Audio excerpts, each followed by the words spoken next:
My self PC Pandey, Tagore children academy, Surajgarh. आपको यह ज्ञात है कि टैगोर चिल्ड्रन एकेडमी के द्वारा कॉन्टिन्यू ऑनलाइन क्लासेस जारी की जा रही हैं, जिसमें हमारे प्रबुद्ध एवं कुशल एवं अनुभवी शिक्षकों के द्वारा शिक्षण कार्य जारी किया जा रहा है। आप हमारे वीडियोज को नियमित रूप से देखें, इसको शेयर करें, लाइक करें और सब्सक्राइब करें। आज मैं आपको विद्युत धारा के चुंबकीय प्रभाव से संबंधित कुछ न्यूमेरिकल बताने जा रहे हैं। आप वीडियोज को नियमित रूप से देखें, देख करके इसको नोट करें और इसमें जो फार्मूले आपको डिराइव किए जाते हैं उन फार्मूलों के आधार पे न्यूमेरिकल प्रॉब्लम्स भी हल करें। तो इसमें हम आपको कुछ न्यूमेरिकल बताने जा रहे हैं, जिसे क्वेश्चन नंबर फर्स्ट है।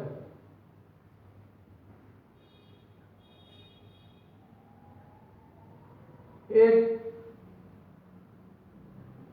वृत्ताकार धारावाही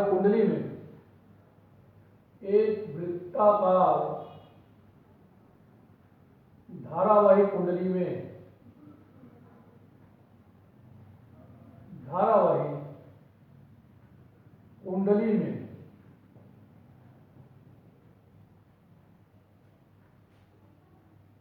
फेरों की संख्या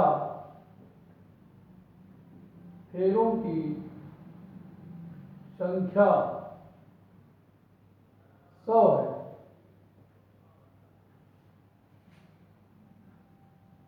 प्रत्येक फेरे की त्रिज्या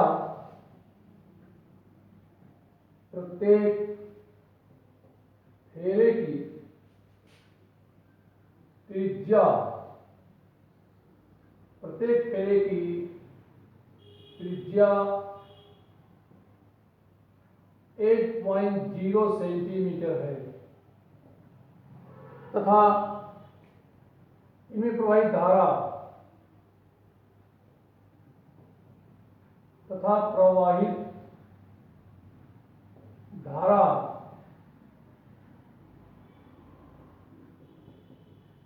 का मान, प्रवाहित धारा का मान 0.4 एम्पियर है।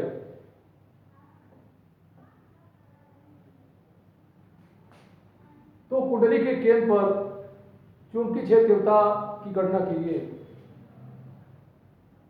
कुंडली के केंद्र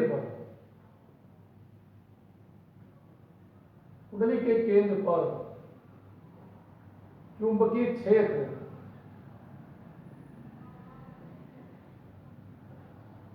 कुंडली के केंद्र पर चुंबकीय क्षेत्र की तीव्रता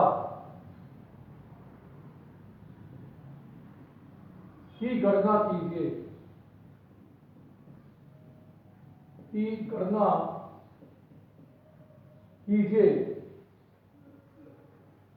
फिजिक्स में न्यूमेरिकल प्रॉब्लम को सॉल्व करने के लिए पहले क्वेश्चन को हम 2 बार 3 बार अध्ययन करते हैं। इसके बाद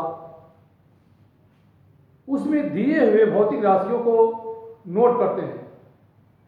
फिर यह देखते हैं कि इसमें कौन सी भौतिक राशि को प्राप्त करना है। फिर उचित फार्मूला को प्रयोग करके उस अज्ञात राशि का मान ज्ञात करते हैं।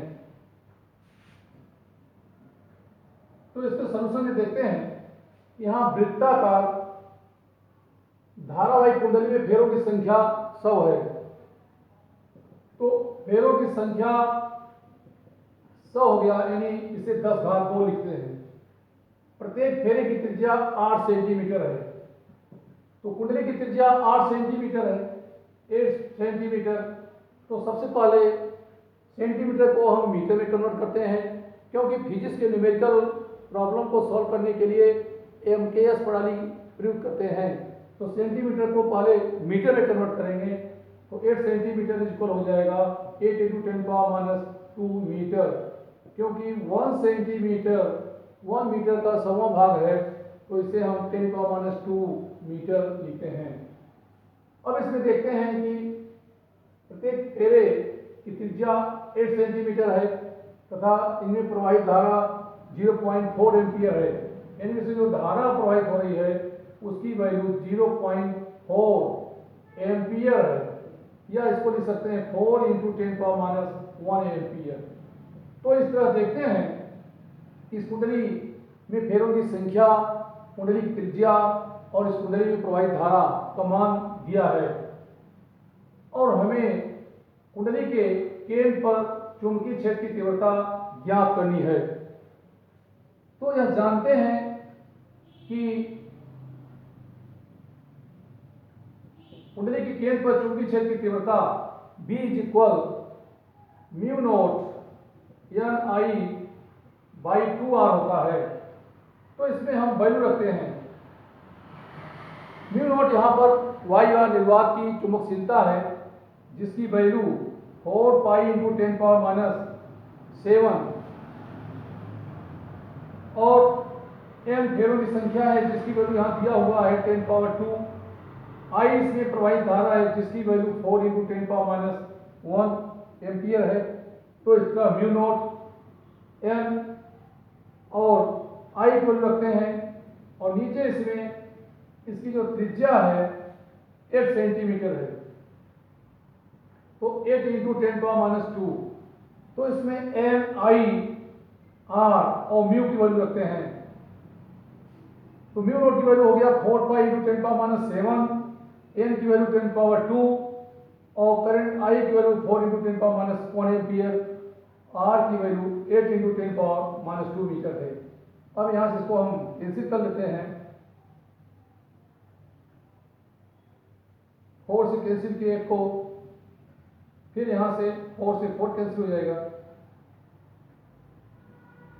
तो B = हो जाएगा पाई इंटू 10⁻² को ऊपर ले जाते हैं, ये पॉजिटिव हो जाएगा, तो यहाँ पर 10⁻² ऊपर जाने पर 10⁻+2 हो जाएगा, ये 10⁻4 हो गए, और 10⁻7 इंटू 10⁻1 10⁻8 होंगे। तो 10⁻8 से 10⁻8 में से इसमें -8 से 4 को अगर निकालते हैं तो इसकी वैल्यू हो जाती है 10⁻⁻4।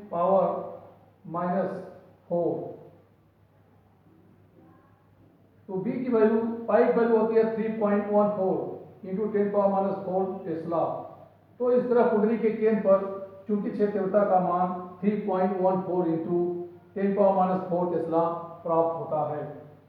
इस तरह हम एक दूसरे क्वेश्चन को सोल्व करते हैं। Question second.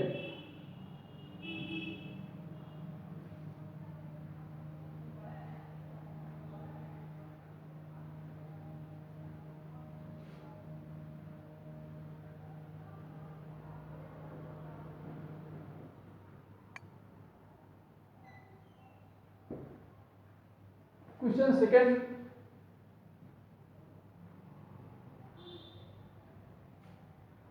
एक 6.28 मीटर लंबे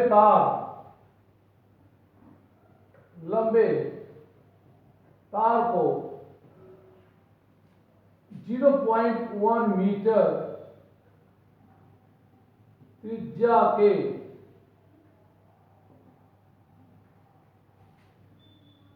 वृत्तीय कुंडली के रूप में मोड़कर 0.1 मीटर त्रिज्या के वृत्त के रूप में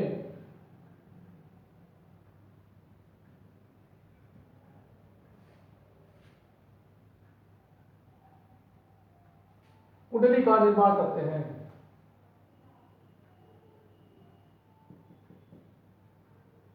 कुंडली का निर्माण करते हैं।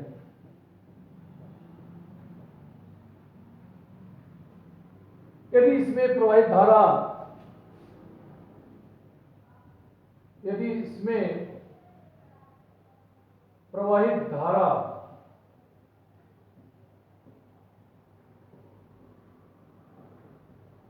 0.1 एम्पियर है,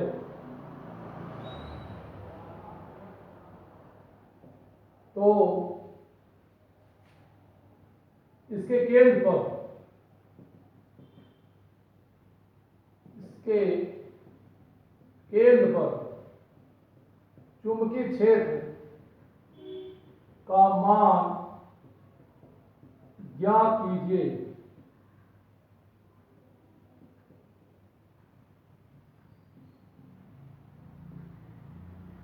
अब यहां हमें देख रहे हैं कि 6.28 मीटर लंबे तार को 0.1 मीटर त्रिज्या के वृत्त के रूप में मोड़कर कुंडली का निर्माण करते हैं। इसमें प्रवाहित धारा 0.1 एम्पियर है, तो इसके केंद्र पर चुंबकीय क्षेत्र का मान ज्ञात कीजिए। तो इस तार की टोटल लंबाई 0.28 मीटर है। अब इसको, तार को, इस L लंबाई के तार को मोड़ करके कुंडली का निर्माण करना है, इसको वृत्तीय रूप प्रदान करना है। अगर इस L लंबाई के तार को R त्रिज्या के वृत्तीय रूप में मोड़कर कुंडली का निर्माण करते हैं, तो R त्रिज्या के इस वृत्तीय कुंडली के परिधि का मान 2 पाई R होगा। और हमें देख रहे हैं कि अब हमें ज्ञात करना है कि इसकी त्रिज्या कितनी होगी। तो पहले त्रिज्या की वैल्यू इसमें दिया हुआ है, कुंडली की त्रिज्या 0.1 मीटर है। L = 6.28 मीटर है। इसे हम लिख सकते हैं 2 × 3.14 मीटर। तो 6.28 मीटर को 2 × 3.14 मीटर लिख सकते हैं, और 3.14 ये वैल्यू पाई की इक्वल होता है। तो इस तरह से हम 2 पाई मीटर कर सकते हैं। अब हम देख रहे हैं कि इसकी टोटल त्रिज्या, इसकी, इस कुंडली को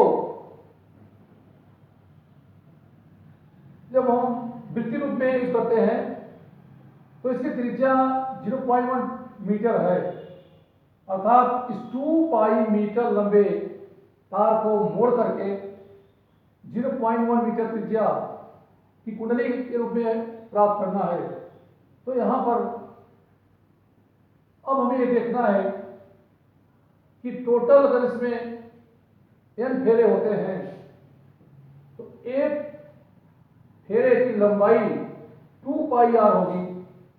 तो n फेरे की लंबाई 2 पाई RN होगी, जिसकी वैल्यू L की इक्वल होगा। तो यहां पर 2 पाई R, ये तो एक फेरे की लंबाई हो गई। अब इसमें मान लीजिए n फेरे होते हैं, तो 2 पाई RN = ये इसकी पूरी लंबाई की इक्वल होता है, या 2 पाई RN = 2 पाई। तो इस तरह हमें देखते हैं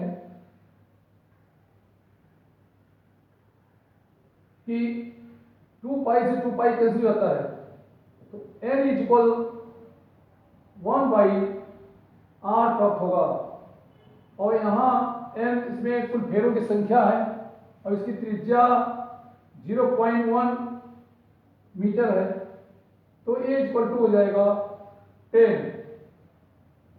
इस तरह हम देखते हैं कि अगर 6.28 मीटर लंबे तार, यानी 2 पाई मीटर लंबे तार को मोड़ करके 0.1 मीटर त्रिज्या की कुंडली का निर्माण करें, तो इसमें कुल फेरों की संख्या 10 होती है। और इसमें प्रवाहित धारा की वैल्यू दिया हुआ है 0.1 एम्पियर। इसे हम 1 इंटू 10⁻⁻1 एम्पियर लिख सकते हैं। तो इस तरह अब कुंडली के केंद्र पर चुंबकीय क्षेत्र तीव्रता ज्ञात कर लेंगे। V equal to mu naught Ni by 2R होगा। म्यू नोट की वैल्यू 4 पाई इंटू 10⁻⁻7, क्योंकि हम जानते हैं कि म्यू नोट बाई 4 पाई की वैल्यू 10⁻⁷ एम्पियर यूनिट होता है। तो mu naught is equal 4 pi into 10⁻⁷। M की वैल्यू यहाँ पे 10, आई की वैल्यू 1 इंटू 10⁻⁻1, या इसे हम 0.1 लिख लें और नीचे इसकी त्रिज्या का मान भी 0.1 है। तो इसकी त्रिज्या 0.1 है। करंट की वैल्यू इसमें 0.1 एम्पियर, या इसमें करंट की वैल्यू 1 एम्पियर ले लें। तो करंट की वैल्यू अगर 1 एम्पियर लेते हैं, लेकिन यहाँ पे क्वेश्चन में करंट की वैल्यू 0.1 एम्पियर है, तो यहाँ हम इसको 0.1 एम्पियर लेते हैं। तो इस तरह देखते हैं कि आई की वैल्यू 0.1 एम्पियर है और इसकी त्रिज्या 0.1 मीटर है। तो 0.1 से कैंसिल जाते हैं। अब इसकी वैल्यू हो जाएगी 2 पाई इंटू 10⁻⁶, या इसकी वैल्यू लिख सकते हो 2 इंटू 3.14 इंटू 10⁻⁶, या इसकी वैल्यू 6.28 इंटू 10⁻⁶ टेस्ला होती है। तो इस तरह कुंडली के केंद्र पर उत्पन्न चुंबकीय क्षेत्र तीव्रता का मान 6.28 इंटू 10⁻⁶ टेस्ला प्राप्त होती है। इसी तरह हम एक अन्य क्वेश्चन को सोल्व करते हैं।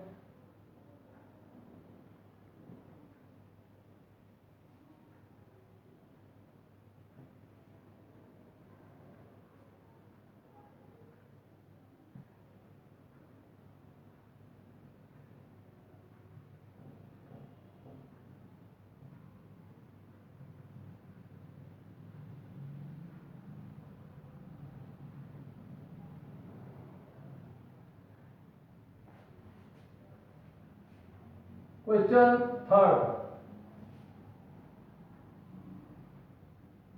एक लंबे तार में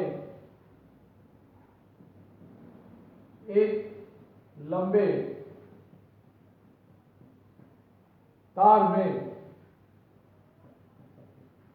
35 एम्पियर धारा प्रवाहित होती है।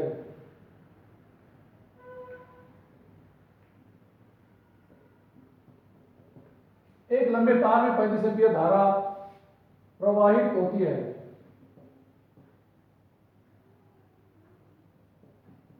तो इस तार से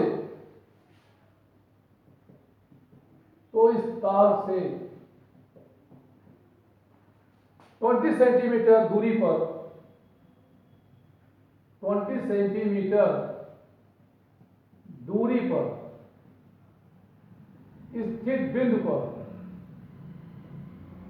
स्थित बिंदु पर चुंबकीय क्षेत्र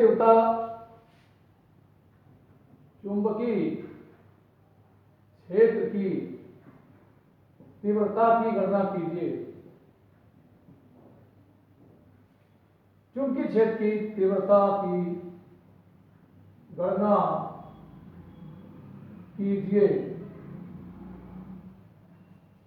अब इसमें हम देख रहे हैं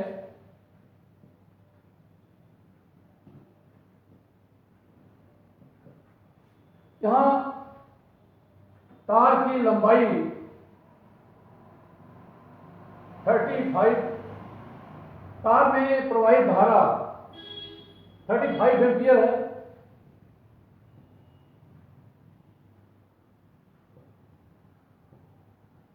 तार की लंबाई इसमें दिया नहीं है। अगर इस तार की लंबाई नहीं दिया है तो ऐसे प्रश्नों में इसकी लंबाई को अनंत मान चलते हैं, यानी इसे एक अनंत रेखी धारावाही चालक मान लेंगे। तो अनंत रेखी धारावाही चालक से d दूरी पर चुंबकीय क्षेत्र तीव्रता हम ज्ञात करते हैं। तो इस अनंत रेखी धारावाही चालक जिसमें प्रवाहित धारा I है, इससे d दूरी पर स्थित बिंदु पर चुंबकीय क्षेत्र तीव्रता का मान B μ0I/2πd होता है। अगर चालक की लंबाई नहीं दी है तो इसे अनंत रेखी धारावाही चालक मानेंगे। तो इसमें प्रवाहित धारा I की वैल्यू दिया हुआ है 35 एम्पियर, और इस तार से हमें 20 सेंटीमीटर दूरी पर चुंबकीय क्षेत्र तीव्रता ज्ञात करनी है। तो 20 सेंटीमीटर को कन्वर्ट करते हैं मीटर में, 20 × 10⁻² मीटर, या ये वैल्यू 2 × 10⁻1 मीटर हो जाती है। तो इस तरह d की वैल्यू I की वैल्यू हमें ज्ञात है। अब हम इस धारावाही चालक से d दूरी पर चुंबकीय क्षेत्र तीव्रता ज्ञात कर सकते हैं। इसके लिए हम सूत्र प्रयोग करते हैं μ0I/2πd। μ0 की वैल्यू 4π × 10⁻7 होती है। I की वैल्यू यहां पर दिया है 35 एम्पियर, और नीचे 2π, d की वैल्यू 2 × 10⁻1 मीटर है। तो यहाँ इसको हम कैंसिल करते हैं, तो 2π से कैंसिल हो जाएगा। अब ये वैल्यू आ जाती है 2 से 2 कैंसिल हो गया, तो आ गया 35 ×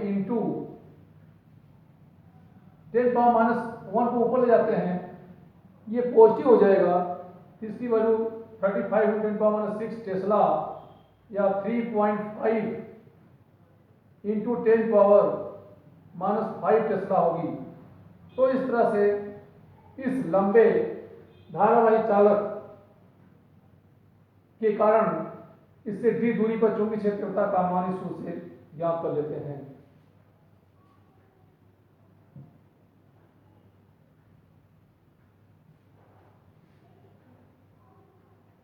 अब एक अन्य क्वेश्चन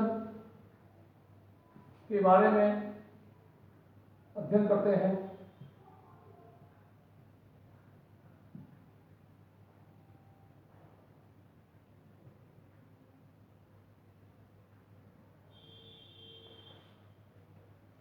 एक R त्रिज्या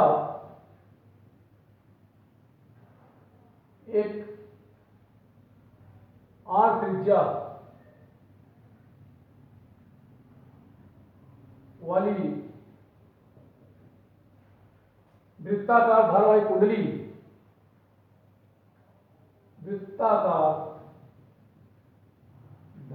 कुंडली एक R त्रिज्या वाली वृत्ताकार धारावाही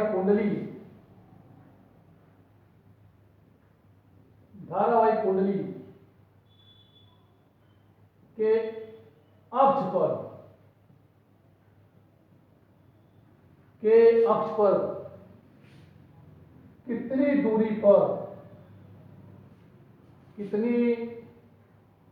दूरी पर चुंबकीय क्षेत्र तीव्रता का मान चुंबकीय क्षेत्र की तीव्रता का मान चुंबकीय क्षेत्र की तीव्रता का मान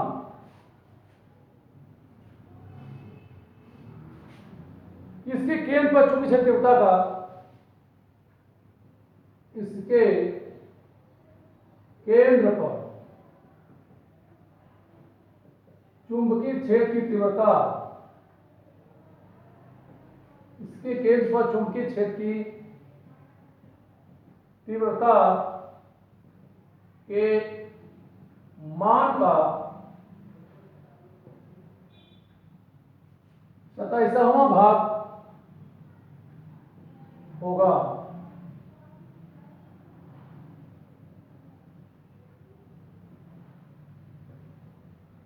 तो इस प्रश्न में दिया है कि कैपिटल आर त्रिज्या की एक वृत्ताकार धारावाहिक कुंडली है। इसके अक्ष पर केंद्र से कितनी दूरी पर चुंबकीय क्षेत्र की तीव्रता का मान, इसके केंद्र पर चुंबकीय क्षेत्र की तीव्रता के मान का 27वां भाग होगा।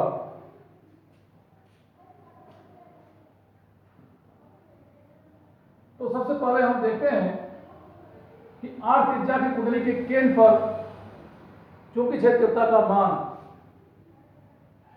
क्योंकि आर त्रिज्या के कुंडली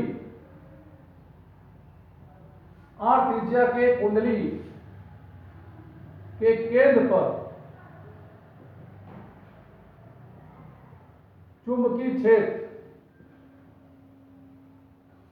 आर त्रिज्या के कुंडली के केंद्र पर चुंबकीय क्षेत्र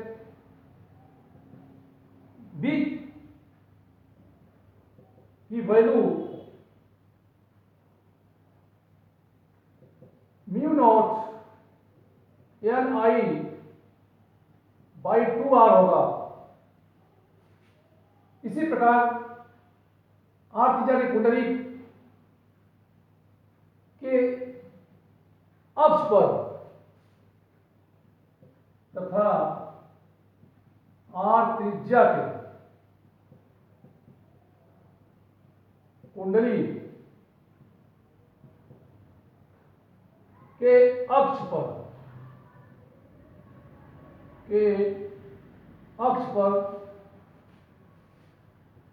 एक सेंटीमीटर दूरी पर x दूरी पर चुंबकीय क्षेत्र आर त्रिज्या के कुंडली के अक्ष पर x दूरी पर चुंबकीय क्षेत्र B is equal mu naught Ni R square by 2 into R square plus S square पूरे का पावर 3/2 होता है। इसे हम इक्वेशन 2 के रूप में लेते हैं। लेकिन यहां इस प्रश्न में शर्त यह भी है कि इस आर त्रिज्या के कुंडली के अक्ष पर x दूरी पर चुंबकीय क्षेत्र तीव्रता का मान इसके केंद्र पर चुंबकीय क्षेत्र की तीव्रता के मान का 27वां भाग होगा। तो इसलिए B इज इक्वल 1/27 B केंद्र अर्थात अक्ष पर चुंबकीय क्षेत्र का मान, इसके केंद्र चुंबकीय क्षेत्र के मान का 1/27 पोर्शन है। तो यहां पे हम इसकी वैल्यू रखते हैं।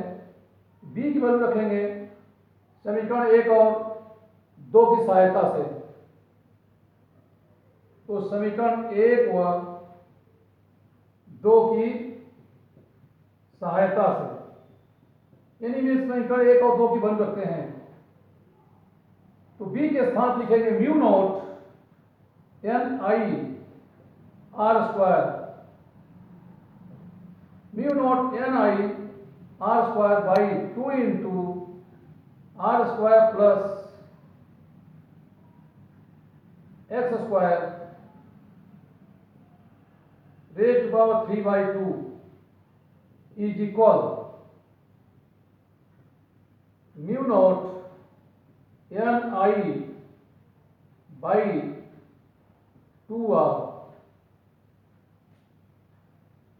अब यहां हम देखते हैं कि म्यू नॉट Ni से कैंसिल हो जाता है। 2 से 2 कैंसिल हो गया। आर स्क्वायर प्लस स्क्वायर और इसकी वैल्यू यहाँ पे 1/27 रखते हैं। तो इस तरह यह क्वांटिटी प्राप्त होती है r² plus s² whole to the power 3/2 is equal 1/27 r। अब इसको हम लिख सकते हैं r² प्लस s² पूरे का पावर 3/2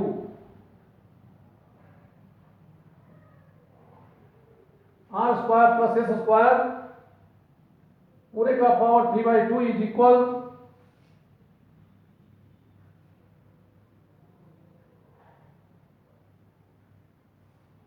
27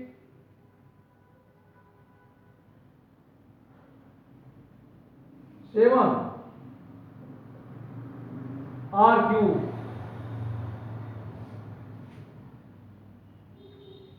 27 r को इस तरफ हम लेफ्ट साइड ट्रांसफर करते हैं, ये मल्टीपल के फॉर्म में आता है, इसकी वैल्यू 27 r³ हो जाता है। अब अगर हम दोनों तरफ इसका क्यूब रूट ले लें, इसको लिख सकते हैं r² plus s²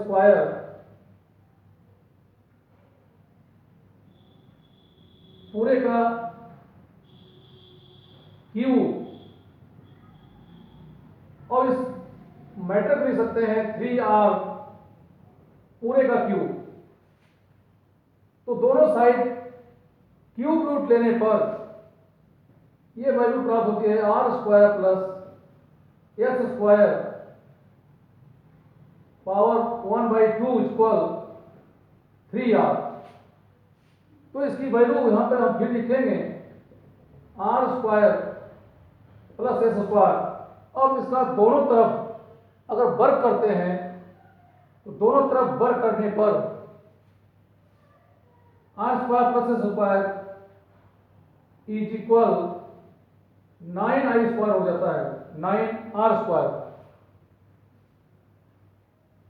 s² is equal 9r² minus r², यानी s² इज इक्वल 8r²। अब इसका अंडर रूट ले लें तो x is equal under root 8 into r प्राप्त होता है, या यहां से हम कह सकते हैं x is equal under root 4 into 2r। तो इस तरह से x की वैल्यू 2√2r प्राप्त होती है। यानी इस कुंडली के त्रिज्या के 2√2 गुणे मान पर स्थित बिंदु पर चुंबकीय क्षेत्र तीव्रता का मान इस कुंडली के केंद्र पर चुंबकीय क्षेत्र तीव्रता के मान का 27वां भाग होता है। तो इस तरह से इन सूत्रों की सहायता से जो हमारे थ्योरी होती हैं, उनसे जो थ्योरी के बेस पे फार्मूले हमें प्राप्त होते हैं, उन फार्मूलों के आधार पर हम क्वेश्चन सॉल्व करते हैं। तो इस तरह से आप नियमित रूप से वीडियो को देखें और वीडियो को देखते हुए इसका नोट बनाएं, और जो फार्मूले हैं उन फार्मूलों के बेस पर आप न्यूमेरिकल सोल्व करें, और कोशिश करें कि ज़्यादा से ज़्यादा न्यूमेरिकल आपके द्वारा हल किए जाएं, क्योंकि बोर्ड एग्जाम में 25% न्यूमेरिकल क्वेश्चन पूछे जाते हैं। अगर हमारा बोर्ड का पेपर 56 मार्क्स का है तो उसमें नियर अबाउट 13 या 14 मार्क्स का न्यूमेरिकल हर ईयर में पूछा जाता है। तो इस तरह से 25% मार्क्स के न्यूमेरिकल क्वेश्चन पूछे जाते हैं। तो अगर आप अच्छे मार्क्स को अटेंड करना चाहते हैं तो न्यूमेरिकल पर भी ध्यान दें और न्यूमेरिकल को ज़्यादा से ज़्यादा सोल्व करें। और आपको वीडियो देखने के लिए धन्यवाद। Thank you.